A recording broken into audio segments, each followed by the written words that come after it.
안녕하세요. 안녕하세요. 네, 여러분들 이렇게 얼굴들을 보니까 환하십니다.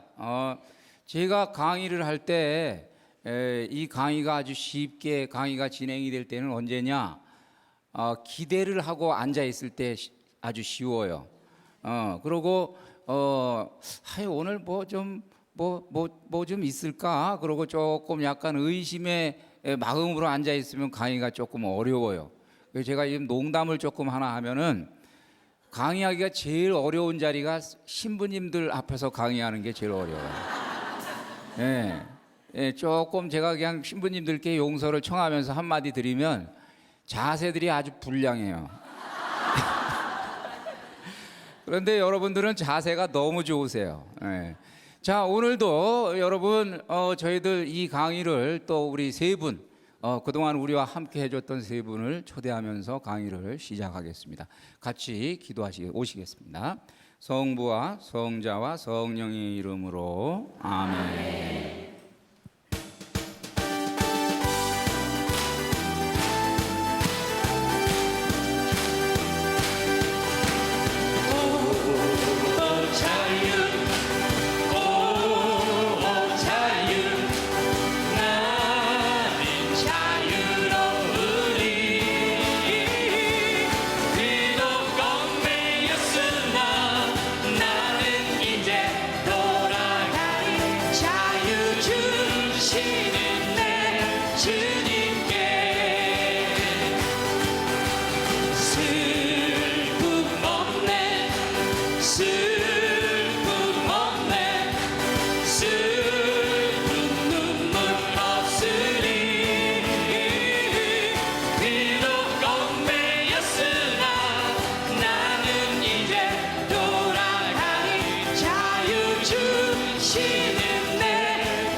자, 오늘은 저희가 이제 9번째 강의로서 강의의 주제는 약속의 실현입니다.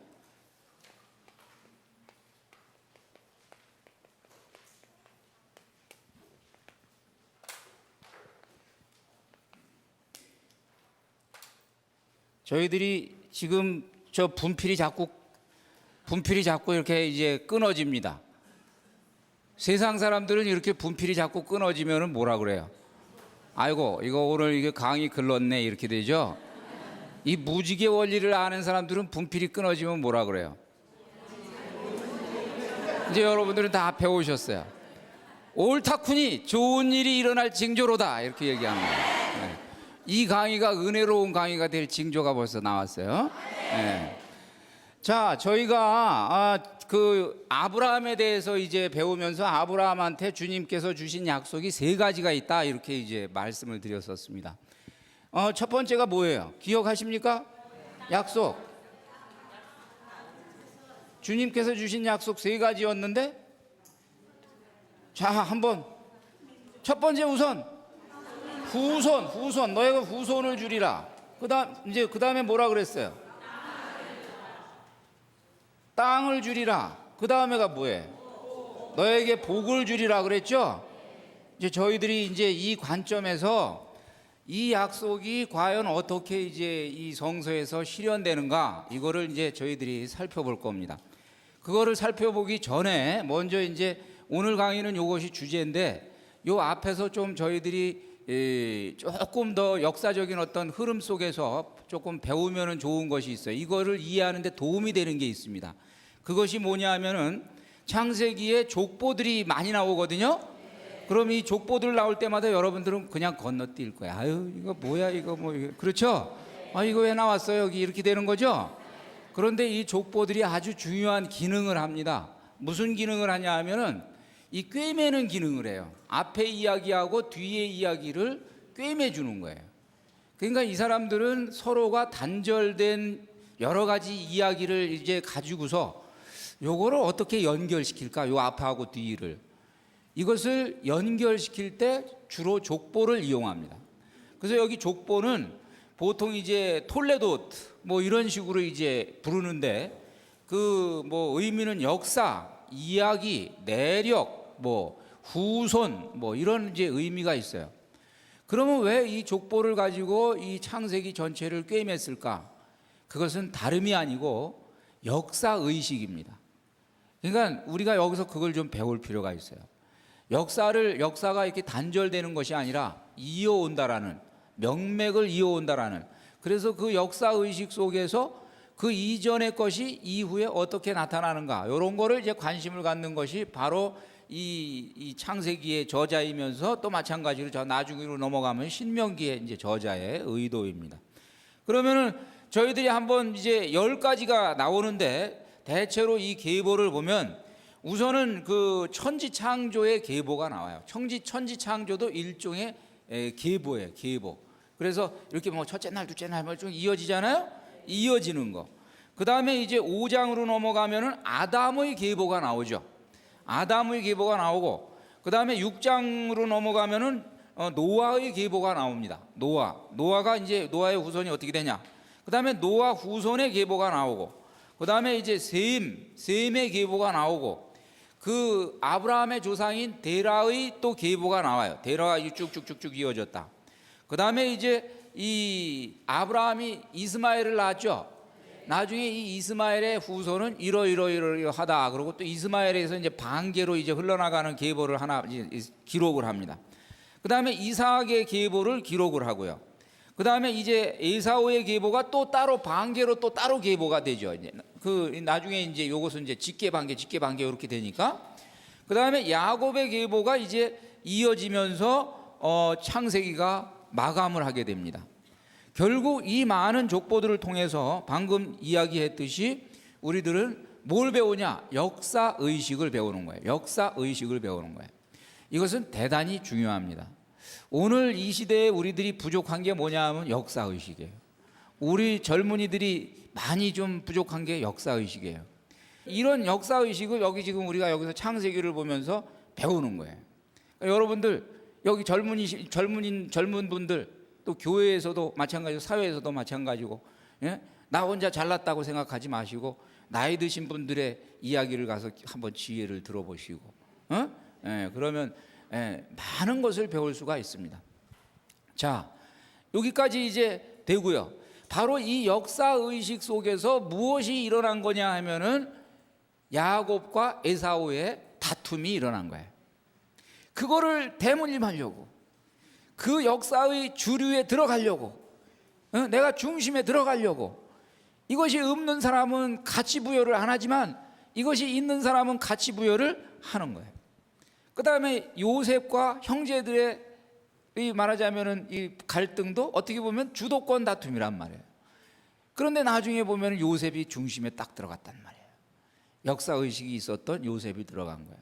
놀라운 거는 좀 이따 제가 얘기하겠지만, 요셉이 유언이 뭐냐 하면, 요셉의 유언이 나를 가나안 땅으로 데리고 가서 이 자리에서 나는 여기 묻히고, 나를 여기다 내가 죽더라도 여기다 묻어놓고 내 유골은 나중에 옮겨다고, 내 유골을 옮겨다고. 그래서 나중에 유골을 이제 다시 나중에 세계물로 가서 이제 옮기는 일이 생깁니다. 그것도 일종의 역사의식이에요. 뭐냐? 아버지에게 약속해 주신 땅, 우리 할아버지에게 약속해 주신 땅, 아니 고조 할아버지죠? 증조 할아버지인가요? 아버지가 아니라, 그렇죠? 그렇게 되니까 아브라함이니까 그 땅에 나도 묻히고 싶다. 역사의식이죠? 그래서 이렇게 이제 되는 거고, 나중에는 이게 이제 다윗 가문으로 이어집니다. 자, 그 다음에 이제 요거 정도 하나 해결하고, 두 번째로 이제 해결을 할 것이 그냥 제가 이 말씀을 드리면서 이제 빼먹은 부분인데, 우리 그 창세기에 보면은 이제 선악과 이야기가 나오잖아요. 지난번에도 제가 그 선악과의 의미, 왜 이걸 둬 가지고 우리를 괴롭게 했나, 이제 그 의미인데, 우리 욥기에 보면은 말이죠, 욥기에 38장 11절 보면은 요렇게 돼 있어요.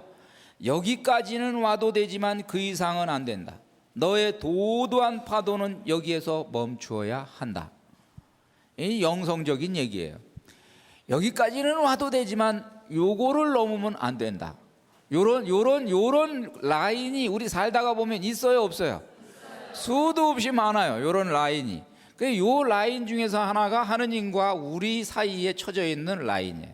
아무리 우리가 가까워도, 아무리 우리가 하느님에게 가깝고 친하고 격의가 없고 어떤 때는 그래도 선이라는 것이 있다.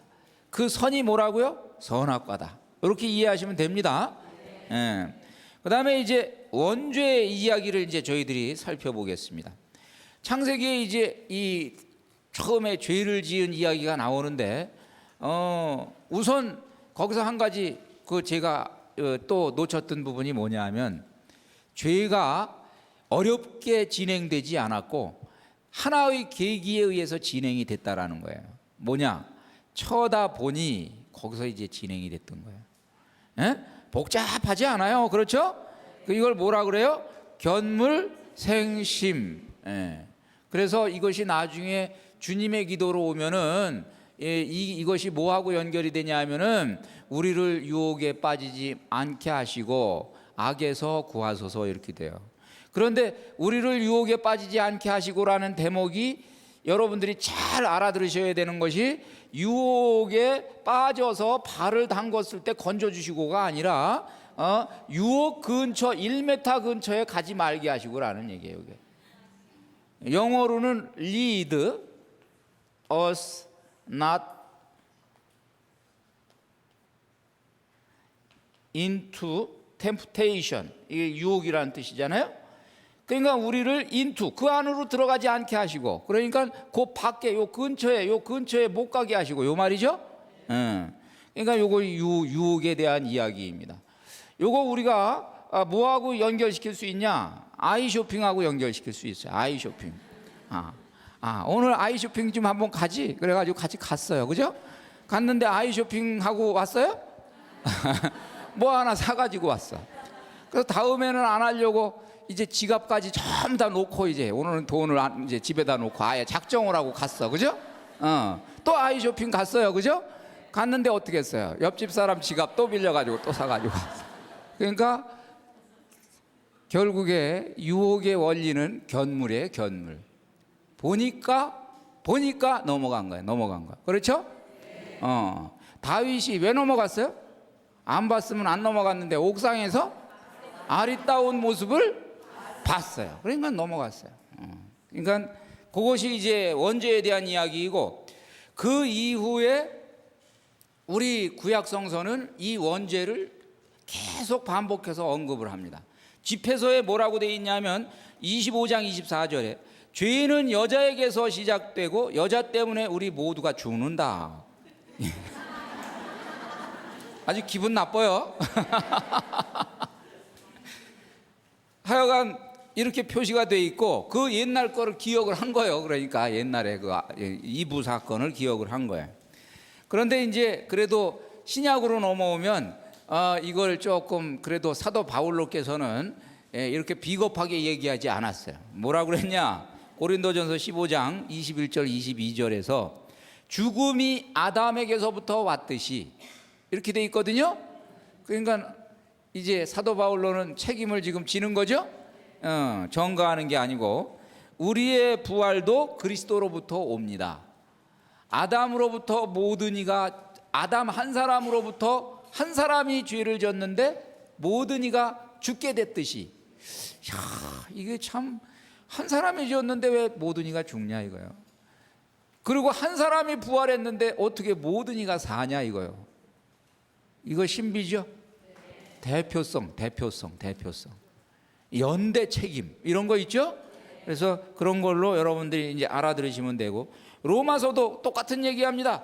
죄를 짓지 않은 사람도 죽음의 지배를 받습니다. 그런데 예수 그리스도 한 사람 덕분에 은총을 또 거저 받습니다. 똑같은 얘기죠? 그래서 이런 거에 대해서 우리가 좀 이해를 좀 하면은 이제 그 뭔가 우리의 어떤 그 영적인 현실을 이해하는데 도움을 얻습니다. 결국 이거는 이제 뭐를 의미하냐 하면은 죄의 확산. 그래서 단 한 점에서부터 번지기 시작해서 먹물이 딱 창호지에다가 던져놓으면 한 점 딱 떨어졌는데 어떻게 됐어요? 쫙 퍼지듯이 확산이 된다 이런 얘기예요. 그래서 죄도 이렇게 퍼지고 선도 이렇게 퍼지는 거예요. 예수님이 딱 그래가지고 하신 말씀이 두 마디가 있어요. 신약 성서에서 바리사이의 누룩을 조심하여라. 그 누룩이란 말이에요. 무슨 뭐 빵도 아니에요. 아직 뭐예요? 누룩. 요만한 누룩을 조심하여라. 그것이 온 빵에 부풀러 가지고 퍼져 버린다.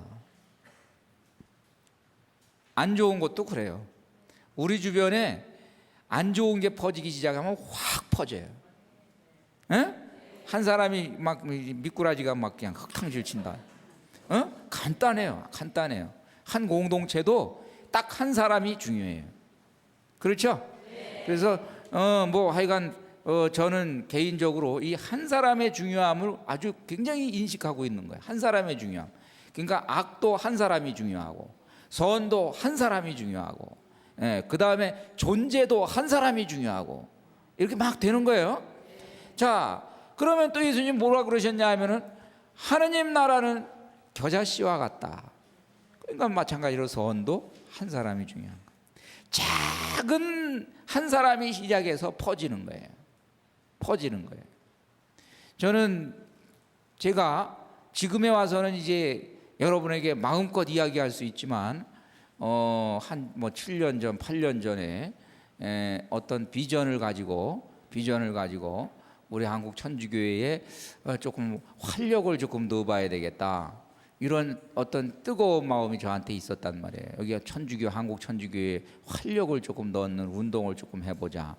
그랬을 때 겨자씨로 시작해서 겨자씨로 한 사람 두 사람 데리고 성경 공부 가르치고, 한 사람 두 사람 데리고 교리 가르치고 강의하고, 요러다가 보니까 평화방송에서 자꾸 부르고, 그러다가 보니까 한국으로 퍼지고, 그러다가 보니까 이제 세계로도 퍼지는데 공영방송에서도 또 부르고, 그렇죠? 얼마 전에 나왔잖아요. 공영방송에서도 부르고. 그러니까 요게 겨자씨는 정말 때를 기다리면 퍼져요. 희한하게.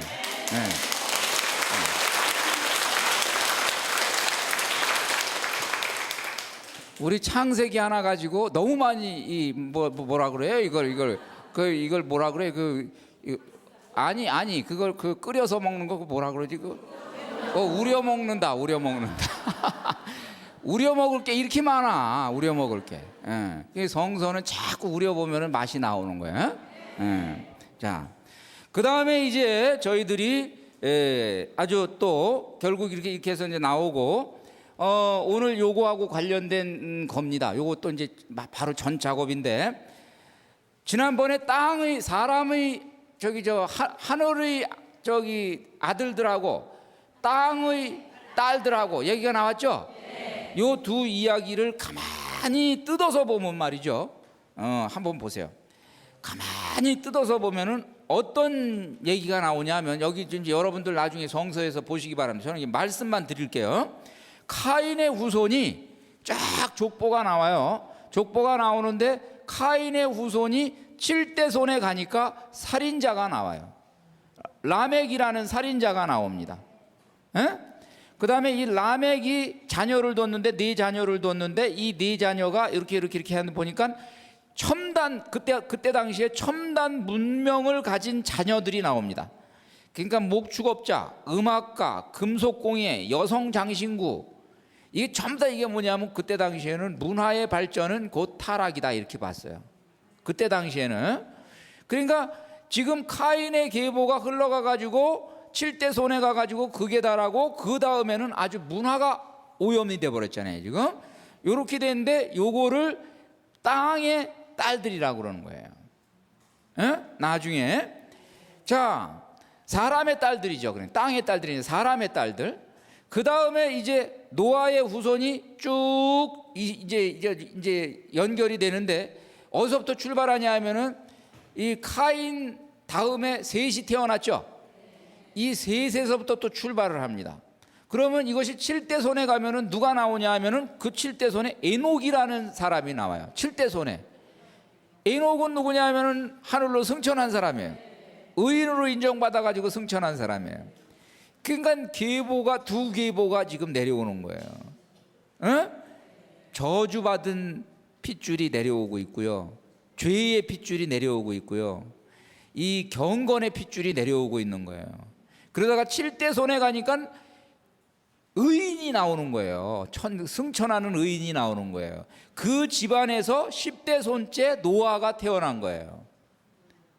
이 성경은 성서는 숫자가 중요한데 7이라는 숫자, 10이라는 숫자, 12라는 숫자 다 중요해요.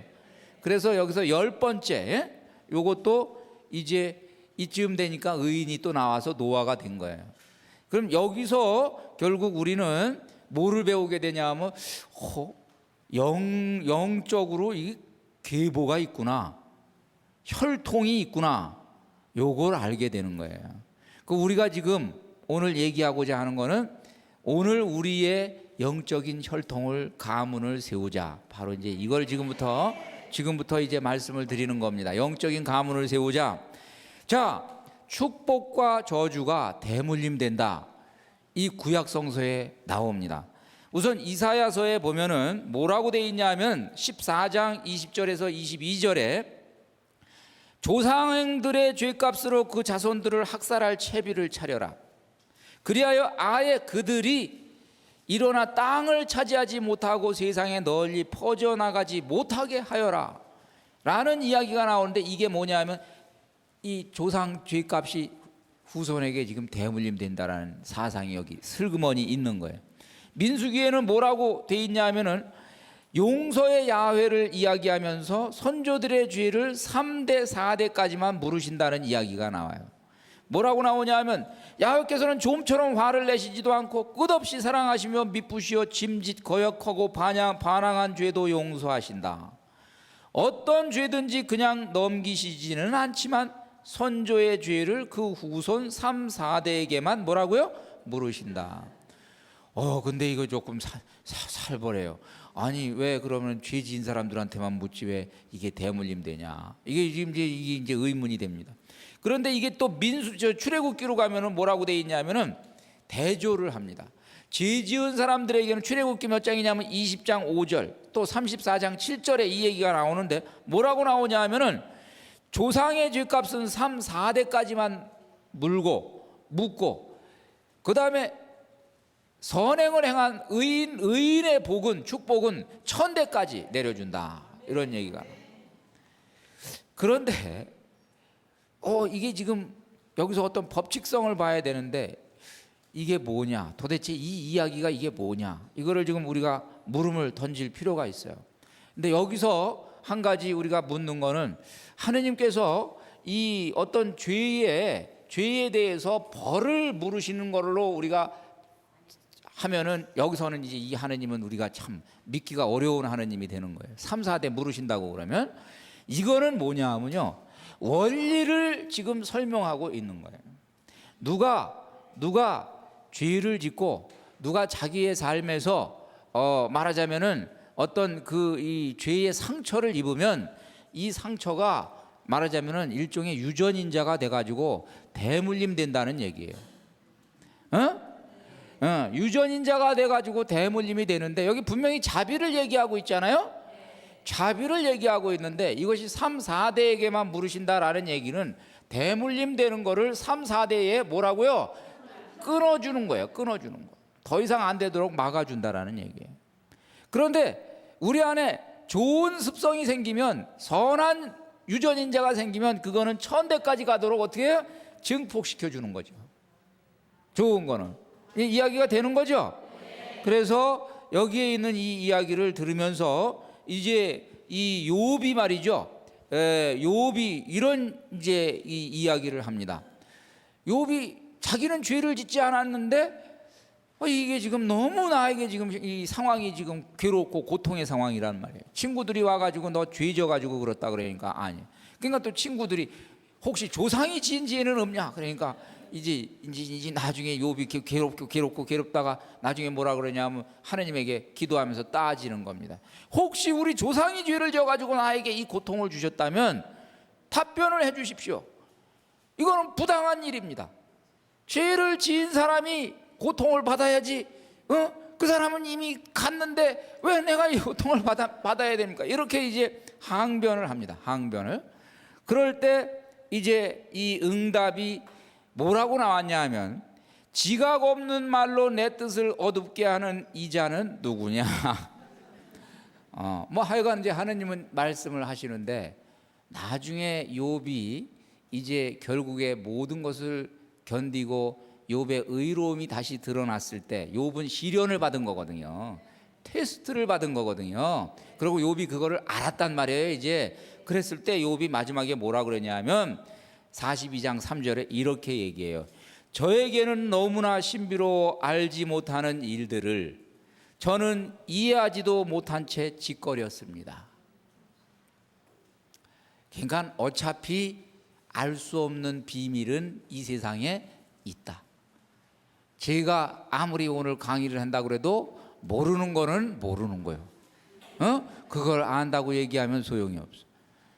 또 몰라야 될 건 또 모르는 걸로 남아있는 게 좋은 거예요. 그래서 이 뒤에는 지금 얘기한 어떤 우리 혈통 그 혈맥의 뒤에는 모르는 어떤 영역이 있기는 있어요. 그래서 그거는 저희가 그대로 두고 이거를 과연 그러면은 이제 이 현상을 치유를 해야 된단 말이죠. 치유는 어떻게 이제 이것을 설명을 할 건가? 한계를 인정하면서 저는 조금 이 시도를 해보겠습니다. 우선 이 기질과 유전인자에 의해서 집안의 내력이라는 것이 형성이 된다. 방금 말씀드렸죠?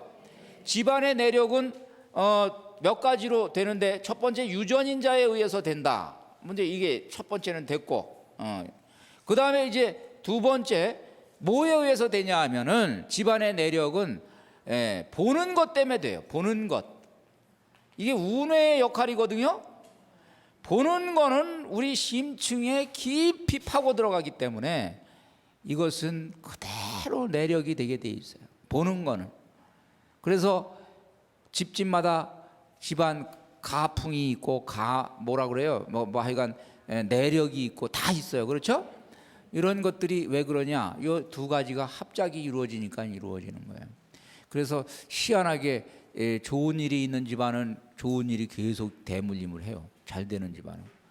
근데 좀 잘 안 되는 집안은 이상하게 자꾸 또 안 되는 게 대물림해. 왜? 무의식 중에 안 된다라는 생각이 들어가 있고, 불안감이 들어가 있어. 또 우리 또 저 누구처럼 또 제가 보면은 저기 조상님들이 조금 일찍 무슨 뭐 당뇨나 뭐나 이런 걸로 일찍 돌아가신 집안의 후손들이 늘 걱정해. 우리 아버지가 왜 그렇게 됐는데. 그렇게 되죠? 그게 어떻게 돼요? 나중에 이게 조금 의식에 영향을 끼친다고요. 그러니까 본 거, 들은 거. 그러면 이제 중요한 거는 뭐냐? 제가 왜 지금 여기서 이 이야기를 하냐면 치유를 하기 위해서 이 이야기를 하는 거예요. 그럼 데살로니가 전서 5장 23절에 보면은 이런 이야기가 나옵니다. 우리 주 예수 그리스도께서 여러분의 영과 혼과 몸을 온전하고 흠없이 지켜주시기를 빕니다. 이렇게. 결국에 여기에 있는 영과 혼과 몸, 이것이 온전할 때 우리는 건강한 거예요. 그러면 여기서 여기서 육체적인 상처는 우리가 대물림한 상처 중에서 육체적인 상처 같은 것들이 있단 말이죠. 예, 이거 지금 요 이야기는 제가 미국의 영성가인 존 햄쉬의 이야기를 제가 조금 참조해서 여러분에게 소개합니다. 그분 이야기에 의하면 이렇게 해서 대물림된 육체적인 상처 가운데 뭐가 있냐면은, 예를 들면 성적인 타락 같은 것이 있다 이거예요. 희한하게 어느 집안은 대물림 해가지고 바람을 펴. 어느 집안은 아버지가 그러더니 아들도 그러고 아들이 그러더니 손자도 그러고. 요게 이제 유전인자다. 이제 그 다음에 이제 마음의 상처 같은 거, 요것도 이제 대물림 될 수 있는데 뭐 다 된다고 얘기할 수는 없지만 뭐 우울증, 알코올 중독 뭐 이런 것들도 조금 볼 수가 있고. 영적인 상처는 뭐냐 하면 불신의 분위기, 게으름의 분위기. 우리 이 미신 믿는 집안은 이상하게 하여간 그거 끊기가 그렇게 쉽지가 않아요. 영혼의 상처를 입어가지고 이게 그렇게 쉽지가 않아요. 방해를 받아요. 그 여러분들 복음을 전해보면 어느 집안은 집안 통째로 전해지지 않는 집안이 있어요. 한번 봤을 거예요. 아주 건드려지지가 않아. 그건 영적으로 상처를 입은 집안이에요. 그러니까 그런 것들을 이제 저희가 보고 치유를 받아야 되는데, 치유책을 제시해 드리겠습니다. 첫 번째 치유는, 가장 치유의 첫걸음은 그것이 문제라는 것을 인식하는 것이 첫 번째 치유입니다. 아, 우리 집안은 이게 문제구나. 우리 집안은 이 육적인 상처가 있구나. 우리 집안은 이 영적인 상처가 있구나. 우리 집안은 이 마음의 상처가 있구나. 이게 이제 있겠죠? 먼저 시인해요. 이거 상처다. 그 다음에 두 번째는, 이것이 나하고 관계가 된 거는 일단은 그 죄 자체를 한번 여러분이 기회가 되시면 통째로 그냥 고해성 회개를 하시고 고해성사를 보는 거예요. 아예 집안의 죄를 가서 같이, 우리 집안의 내력이 이러고 이랬는데 이거 주님 용서를 청합니다. 할 수 있겠죠? 그 다음에 뭐가 있냐면, 조상들의 죄를 대신 고백하고 용서를 대신 청하는 기도를 할 수가 있어요. 이 기도의 방식이 연도라는 것도 여기에 해당되고, 우리 연도 바치는 것은 여기에 해당되죠. 우리 레위기나 성서의 레위기 20장 40절, 혹시 여기에 지금 개신교 신자가 이 강의를 들으시면 제가 이거를 지금 그 이해를 시켜드리기 위해서, 왜 죽은 사람을 위해서 기도하냐, 이거 잘 안 하잖아요 개신교 신자들. 그런데 여기에 보면은 레위기 26장 40절, 느헤미야 9장 2절, 시편 106장 2절 6절, 여기에 보면 후손이 조상의 죄를 나열하면서 후손이 통회하고 대신 기도하는 대목이 나옵니다. 제가 시간 관계상 여기서는 안 합니다. 그러니까 우리가 혹시 알고 있는 조상의 죄가 있다면 그것도 우리가 대신 나열하면서 기도해 주면 이게 대가 끊긴다 이거예요. 그 다음에 이제 네 번째는 현실적으로 이것이 가족 간의 어떤 갈등이나 어떤 분열을 지금 초래했을 경우에, 이것으로 인해서 지금 이미 또 상처가 더 번지고 있을 때 우선은 그래도 가족 간 이렇게 서로 화해하는 것도 중요해요. 그 화해하는 방법은 지난번 강의 때 제가 다 말씀드렸죠. 지난번 강의는 여러분 아주 중요한 강의예요. 여러분 이 야곱과 그다음에 이제 이 요셉의 이 이야기는 나중에 이 강의를 못 들으신 분들은 나중에 평화방송에 인터넷에 들어가서라도 보도록 여러분들이 해주세요. 집안의 가족 간의 화해가 이루어지도록 되겠죠? 네. 그렇게 되고, 그 다음에 이제 뭐가 있어야 되냐면, 그 집안을 어떤 보호하는 의미에서 구마기도 하는 것도 좋아요. 이제 우리 저 천사들의 의지에서, 세 천사들의 의지에서 구마기도, 미카엘 천사에 의한 구마기도도 있고 여러 가지 있죠? 아마 기도서에 있습니다. 그리고 또 여섯 번째는, 우리 시편에 보면은 이런 기도가 있는데 천사들의 도움을 청하는 기도가 있어요. 천사들의 도움을 청하는 기도. 그래서 시편 34편 7절에 주님의 천사가 그분을 경외하는 이들 둘레에 진을 치고 그들을 구해 주신다라는 얘기가 있단 말이에요. 오늘 이 강의에도 주님의 천사들이 이 근처에서 지금 진을 치고 회방하지 못하도록 여기 계시다고.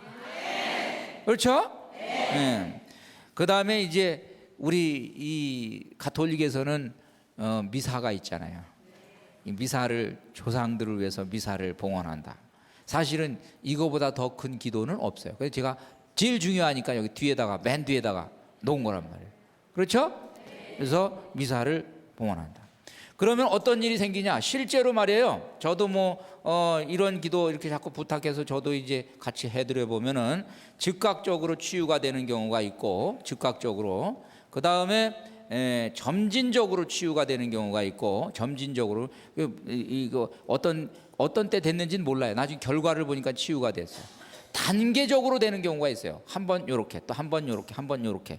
그리고 이제 나중에는 또 치유가 조금 시간이 걸리는 경우도 있고, 이 여러 가지가 있으니까 하여간 인내심을 가지고 기도하셔서 해야 된다라는 얘기를 하고, 노파심에서 말씀을 드리면, 이 강의를 지난번에도 제가 어떤 딴 기회에 이 비슷한 강의를 했더니 잘못 알려져 가지고 제가 오해를 받은 적이 있어요. 그게 뭐냐 하면은 영혼 치유라는 얘기를 제가 했다는 얘기예요. 안 했습니다. 저는 지금 여기서 영혼 치유 안 했습니다. 그 얘기가 뭐냐 하면, 우리 이 교회에 지금 이런 얘기를 퍼뜨리는 분들 계신데, 뭐냐 하면 어떤 사람이 문제가 있을 때 그 3대조 조상이 문제가 있는 거야, 이렇게 얘기하는 것까지는 뭐 혹시 맞을 수도 있는데, 뭐라 그러냐 하면 3대조 조상이 붙었어, 이렇게 얘기하는 거야. 3대조 조상이 당신에게 붙어서 그런 거야. 편안하지 않으니까. 그 조상이 아직 황천길을 헤매고 있어, 이 얘기를 하는 거예요 지금. 이거는 우리 교리하고 안 맞는 겁니다. 우리 조상들은 전부 다 주님의 품에 가 계십니다. 네, 다 주님의 품에 가 계십니다. 그런데 물론 그분들에게 우리의 기도가 필요하기는 해요. 그런데 그분들이 우리에게 해코지할 수는 없어요. 그분들이 살았던 삶이 우리에게 영향은 끼칠 수 있어요. 그러나 지금 와가지고 우리를 회방하고 힘들게 하는 건, 이거는 우리 신앙에 안 맞는 거예요. 분명히 말씀드렸습니다. 얘기 안 했습니다, 저. 그래서 그렇게 말씀을 드리고, 자, 그래서 결론을 내리면 이제 우리는 축복의 가문을 세우자. 마음 먹으면 세울 수 있겠죠? 축복의 가문을 세우면 기가 막혀요. 저는 제가 이 전국을 돌아다니면서 제가 감탄을 하는 부분이 있는데, 뭘 감탄을 하냐면, 충청도의 순교지 근처를 가면 이 신앙의 명가들이 그렇게 많아요. 거기는 제가 가서 신앙을 가르치는 게 아니라 제가 가서 신앙을 배워가지고 와요. 아는 거, 용어는 제가 더 많지만 사는 거, 그 다음에 정말 하나님께 전폭적으로 신뢰하는 거, 그건 그분들이 훨씬 저보다 나아요. 왜 그러냐? 거기는 벌써 조상들로부터 내려온 이 가계가 있는 거야. 명가가 있는 거야. 신앙의 명가가. 수도자들이 수도 없이 나오고 사제들이 수도 없이 나오고 명가가 있는 거야. 이게 되면은 이게 거저 먹고 가는 거예요. 아시겠죠? 네. 이거를 우리는 목표로 삼습니다. 네. 자, 이제 아브라함의 이야기 한다고 그런 거, 오늘 제가 이거 한다고 그래 놓고 서론을 40분 했어요. 40분. 이거 그럼 5분 동안 할 수 있습니다. 자, 우선 보면 땅의 약속, 후손의 약속을 보면, 후손의 약속은 어떻게 이루어지는가 딱 봤더니 결국 이루어져요. 보세요. 이삭이 생겼죠? 그리고 나중에 여차저차해서 이제 야곱이 자식들을 많이 낳아가지고 이제 12자식이 생겼죠? 12지파가 생겼습니다. 요셉이라는 사람을 통해서 결국 이제 다음 시간에 배웁니다마는 에집트에 들어가서 강대한 민족이 됐다는 표현이 나옵니다. 벌써 이제 불어납니다. 그래서 그것은 이루어졌습니다. 그 다음에 땅에 대한 약속은 어떻게 진행이 되는가? 땅을 주리라 그랬죠? 그런데 이거 아주 여러분 잘 배우세요. 지금 이거 배우면 부자 됩니다. 땅 어떻게 얻는 건지 이제 보세요. 자, 사라가 죽었어요. 부인 사라가 죽었죠? 사라가 죽었을 때 아브라함이 이제 거기에 헷 사람이 살고 있었어요. 헤브론이라는 지역에 헷 사람이 살고 있었는데 가서 뭐라 그러냐면 내가 나그네니까, 물론 거기서 유지는 유지예요. 거기서 이제 나름대로 부자가 돼가지고 있었는데 그래도 이 산을 선 산이 하나가 필요했다고. 그러니까 내가 나그네니까 내가 나그네니까 땅이 좀 필요합니다. 그랬더니 당신은 우리에게 너무 많은 좋은 것을 주셨으니까 그냥 가지세요 그랬단 말이에요. 그냥 가지세요. 제일 좋은 거 마음대로 골라서 가지세요. 그런데 아멘이 아니라 아브라함은 안 가졌어요. 그러지 맙시다. 우리 그러지 맙시다. 내가 돈 주고 사겠습니다. 그러고 헷 사람들 다 보는 데에서 계약서를 썼단 말이에요. 왜 그랬냐? 역사를 벌써 내다보는 거예요. 이 땅을 그냥 얻으면요, 나중에 이거 골치 아픕니다. 이거 달라고 그러면 줘야 되고 이거 골치 아픕니다. 아브라함은 그게 생각이 아니요. 그러고 여기에 지금 이 땅을 사는 거는요, 무덤을 사는 게 아니요. 지금 아브라함은 단지 무덤을 사는 게 아니요. 여기에 지금 나중에 이 뭔가 후손들이 들어올 빌미를 사고 있는 거예요 지금. 그러니까 막벨라 무덤을 딱 돈을 주고 당당하게 삽니다. 그 다음에 어떻게 되냐? 400세겔이라는 돈을 두고 모든 사람이 중에서 사는데 이제 자신이 죽으니까 거기다가 나를 안장해달라. 안장했어요. 이삭이 또 죽으니까 이삭이 거기다가 또 안장했습니다. 거기다. 그 다음에 이제 나중에 거기서 아브라함 쭉 가만있어요. 야곱이 보면은 창세기 50장 13절에 보면은 야곱도 또 거기 가서 안장이 됩니다. 그러니까 후손들이 다 안장이 되죠. 나중에 요셉은 나도 거기 묻히고 싶다 그랬단 말이에요. 그런데 요셉은 거기다가 묻히지는 못하고 그 근처 세겜에다가 묻었습니다. 결국 그 근처에다가. 그래서 이 이야기는 이 요셉이 가서 묻힌 것이 언제냐? 이 여호수아가 이제 백성들을 데리고 들어가서 요셉 무덤을 딱 거기다 이제 그 땅을 차지하고 거기다가 세겜에다가 묻은 거. 거기 이제 요셉을 묻을 때는 굳이 거기 막벨라 동굴에다가 묻지 않아도 된 이유가 가나안 땅이 이미 자기네 땅이 됐으니까. 그렇죠? 세겜이라는 곳에 땅 묻었습니다. 500년 후에 결국 이 땅은 약속이 실현이 됐습니다. 그러니까 이 사람들이 살지만 먼 미래를 향해서 비전을 가지고 수를 놓고 있는 거예요. 지금 한 수 두 수 대물림하면서 수를 지금 놓고 마지막에 딱 이제 성취를 한 겁니다. 우리들에게는 이런 역사적인 안목이 좀 필요해요. 길지만 500년 후에 자식들을 위해서 땅을 사놓기 바랍니다, 여러분들. 500년 후에 그 자식이 세계의 갑부가 될 거예요. 자, 요 정도로 되고, 그 다음에 이제 저희가 또 하나 이 축복에 대해서는 간단하게 이야기하면 됩니다. 축복은 어떻게 됐냐? 결국 복의 기원이 되리라 했던 이야기는 아브라함이 보니까 아브라함을 만나는 사람마다 좋은 일이 생깁니다. 우선 롯이 삼촌 덕에 어떻게 됐어요? 살았죠. 소돔과 고모라가 멸망할 때 삼촌 덕에 결국 롯이 살아났습니다. 그리고 나중에 멜키세덱이라는 사제를 만나잖아요. 멜키세덱이라는 사제를 만나가지고 멜키세 사제가 또 아브라함한테 또 축복을 거꾸로 해주죠. 이 얘기는 아브라함 당신에게는 큰 축복의 사명이 있다라는 것을 멜키세덱이 사제로서 다시 한번 인증해 주는 거예요. 그런데 그때도 이 멜키세덱이 그냥 아브라함을 지나가는 사람 붙들고 그런 것이 아니고, 아브라함이 조카 롯이 궁지에 몰려 있을 때 그 롯을 구해주는 것을 보고, 그때는 그 전쟁이 말하자면 되지도 않는 전쟁이었어요. 아브라함이 데리고 갔던 그 318명의 병사들은 이거는 잽이 안 되는 숫자였어요.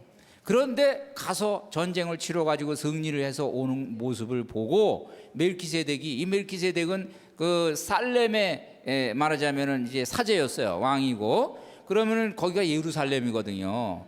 그 예루살렘이 왜 나중에 이 유명한 곳이 됐냐면 벌써 그 이전부터 이런 예루살렘에는 이런 신앙이 있었다는 얘기예요. 그래서 나중에 이것을 이제 마지막으로 아브라함 머리에다가 당신은 이제 앞으로 만나는 사람마다 복을 받게 된다. 이런 이제 검증을 해주는 거예요.